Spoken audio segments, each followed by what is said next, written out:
મિત્રો, ગ્રહોની માયામાં મારા દરેક વાલા જાતકોનું સ્વાગત. આપ અમને નિહાળી રહ્યા છો ગ્રહોની માયામાં, અને આજે આપણે વાત કરીશું દૈનિક રાશિ ભવિષ્યની. તો મિત્રો, દૈનિક રાશિ ભવિષ્યની વાત કરતા પહેલા પ્રથમ વાત કરીએ આજનું પંચાંગ. 7/11/2025 આજે શુક્રવારનો દિવસ. મિત્રો, લક્ષ્મીજીની અને દુર્ગા માતાની આરાધના ઉપાસના કરી અને દિવસની શરૂઆત કરાય. વિક્રમ સંવત 2082 ઈસવીસન 2025 કારતક માસ કૃષ્ણ પક્ષ દ્વિતીય તિથિ પરિગ યોગ ગરજ કરણ અને રોહિણી નક્ષત્ર. આજના ચંદ્રમાં વૃષભ રાશિમાં પરિભ્રમણ કરશે અને આજને સૂર્યનો ઉદય 6:37 થી 5:32 સુધી રહેશે. મિત્રો, આજનું અભિજીત મુહૂર્ત 11:42 થી 12:26 સુધી અને આજના રાહુકાળ 10:42 થી 12:04 સુધી. તો મિત્રો, આ હતું આજનું પંચાંગ. અને આજે જન્મેલા દરેક જાતકોનું નામકરણ વૃષભ રાશિમાં આવે અને રોહિણી નક્ષત્રમાં આવશે. તો મિત્રો, આ દરેકે નોંધ લેવી.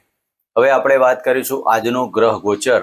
તો ચંદ્રમા વૃષભ રાશિમાં પરિભ્રમણ કરી રહ્યા છે અને કર્ક રાશિમાં ગુરુ મહારાજ, સિંહ રાશિમાં કેતુદેવ અને તુલા રાશિમાં શુક્ર અને સૂર્યદેવની યુતિ ચાલી રહી છે. વૃશ્ચિક રાશિમાં મંગળ અને બુધની યુતિ અને રાહુદેવ કુંભ રાશિમાં યથાવત પરિભ્રમણ કરી રહ્યા છે અને મીન રાશિમાં શનિદેવનું પરિભ્રમણ ચાલી રહ્યું છે. તો મિત્રો, આ હતું આજનું ગ્રહ ગોચર. હવે આપણે વાત કરીશું આજનું દૈનિક રાશિ ભવિષ્ય, જેમાં પ્રથમ રાશિ મેષ રાશિ. તો તમારા જીવનમાં પડતી દરેક મુશ્કેલી નાના મોટા ઉપાયો અને આરાધના મંત્રોચ્ચાર કરી તમારા જીવનમાં સુખ શાંતિની સમૃદ્ધિ પ્રાપ્ત કરો. દરેક મારા જાતકો જે અમારી આ ચેનલને નિહાળતા હોય તેવા દરેક જાતકોને નાના મોટા ઉપાયો કરજો, 100% પરિણામ પ્રાપ્ત થશે અને આપના જીવનમાં સુખ શાંતિની સમૃદ્ધિ પ્રાપ્ત થશે. મિત્રો, ચલો આપણે મળીએ દૈનિક રાશિ ભવિષ્યમાં. પ્રથમ રાશિ મેષ રાશિમાં જાતકોને શું થાય? તો મેષ રાશિના જાતકોને ધનસ્થાને પરિભ્રમણ કરતા ચંદ્રદેવ. આજે જે જાતકો કલાકારી, વાણી, સંગીત, ગીત, નૃત્ય આવા ટાઈપના કલાકારો હોય તેવા જાતકોને આજનો દિવસ આનંદભર્યો બની રહે. કુટુંબમાં સારા સમાચારની બાબતો બને. આજે તમારી વાણીની અંદર પ્રભુત્વ આવશે. આજે તમારા મોજ શોખ પાછળ ખર્ચનું પ્રમાણ રહેવાનું. તો મેષ રાશિના જાતકોએ આજના દિવસમાં પોતાના કુળદેવીની આરાધના ઉપાસના કરી ઓમ કુલ દેવતા ભ્યો નમઃ 11 મંત્ર કરી અને દિવસની શરૂઆત કરાય. મિત્રો, વાત કરીશું વૃષભ રાશિની. વૃષભ રાશિના જાતકોને લગ્નમાંથી પરિભ્રમણ કરતા ચંદ્રદેવ. આજે તમારા પતિ પત્નીની બાબતોમાં ખૂબ જ આનંદિત દિવસ પસાર થાય. ચંદ્રદેવ શુક્રદેવની રાશિમાં પરિભ્રમણ કરાયા છે રોહિણી નક્ષત્રમાં. આપની કુંડલીમાં ત્રીજા ભાવના માલિક થઈને લગ્નમાં પરિભ્રમણ કરવાના દરેક પરાક્રમોમાં સફળતા પ્રાપ્ત કરવાની.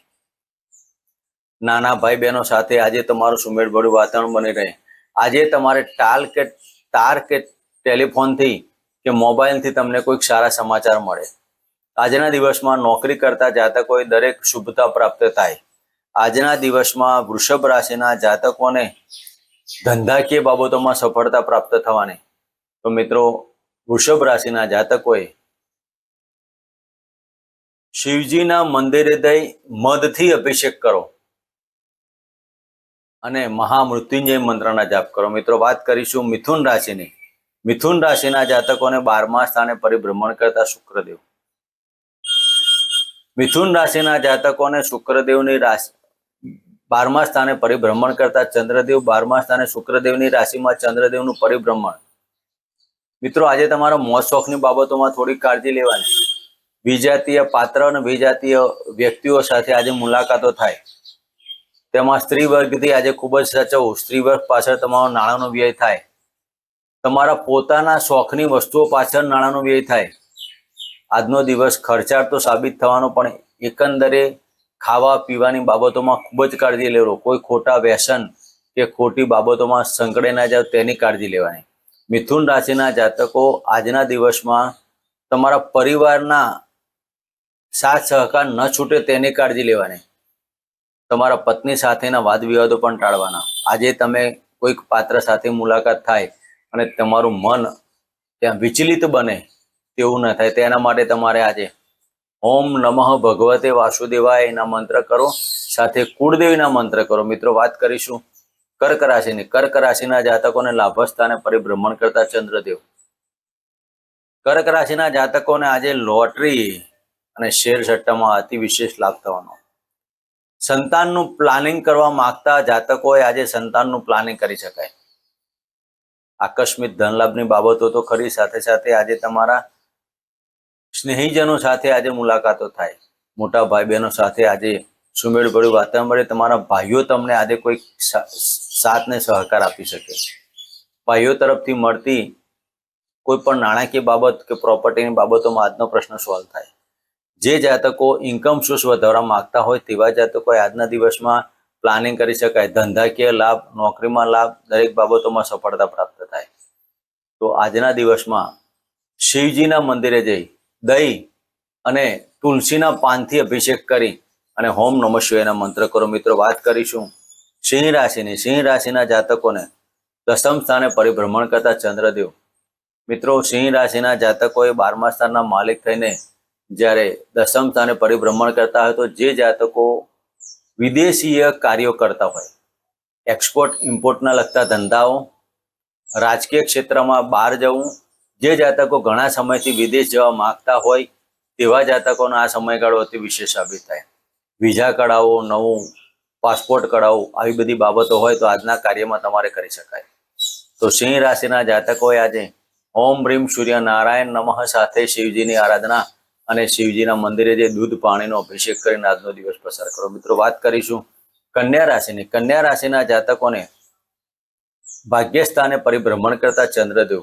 મિત્રો, આજે કન્યા રાશિના જાતકોને આકસ્મિક ધનલાભ સાથે ભાગ્યની ઉન્નતિ, ધાર્મિક કાર્યો સાથે સાથે આજના દિવસમાં તમારું માતાજી તરફની આસ્થામાં વધારો થાય. કન્યા રાશિના જાતકોએ આજે તમારી વાણીમાં પ્રભુત્વ આવવાની. આજે ધનસ્થાનના માલિક થઈને ભાગ્યસ્થાને ચંદ્રમાં જ્યારે શુક્રદેવની રાશિમાં પરિભ્રમણ કરતા હોય તો આજે તમે સુગંધિત વસ્તુઓ તરફ તમને આકર્ષણ થવાનું. આજના દિવસમાં તમારા સુગંધિત પદાર્થો તમને ખૂબ જ પ્રેમ કરશે. તમારા દરેક કાર્યમાં સુગંધિત વસ્તુનો ઉપયોગ કરો અને તમારા જીવનમાં સફળતા પ્રાપ્ત કરો. મિત્રો, વાત કરીશું તુલા રાશિને. તુલા રાશિના જાતકોને અષ્ટમ સ્થાને પરિભ્રમણ કરતા ચંદ્રદેવ.